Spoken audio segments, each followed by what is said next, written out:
I have become completely disillusioned from this world because of some events and from relationships and people. Please suggest something.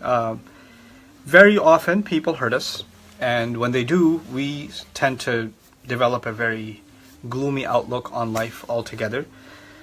You know, we have to learn to let go of expectations from people.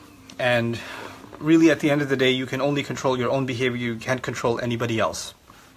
And so when people have disappointed you and have hurt you and relationships have gone bad, then it's really, really important for you to take a step back and really find what gives you peace, rediscover your connection with Allah, but at the same time also take care of your own mental, emotional, and physical health. Eat right, do exercise, do things that make you feel good, and also engage in prayer and recitation of Quran, things like that. And don't overwhelm yourself. Don't dwell on thinking about what people have done to you, because that'll eat away at you and you're just going to be miserable.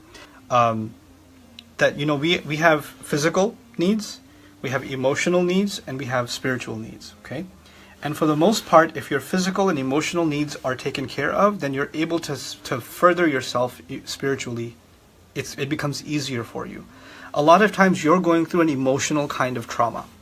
You're literally going through depression. If you were to be diagnosed, you'd be diagnosed with depression, or you have serious anxiety, or you have panic attacks, or you have these things that really need professional help. You need to talk to someone and work through your emotions.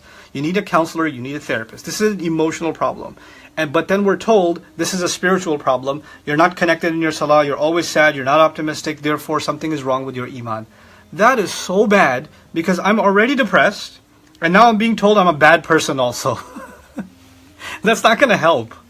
So when people are in that state, if you find yourself hopeless, disconnected, not interested in doing anything, it's hard for you to get out of bed, what's the point of it all anyway?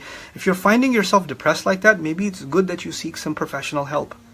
Because getting that psychiatric help, getting that counseling help, I'm telling you, is going to help you spiritually also. Let's not, make our happiness and our peace and our hopes associated with other people. You have to find your peace yourself, and you have to find your peace with Allah.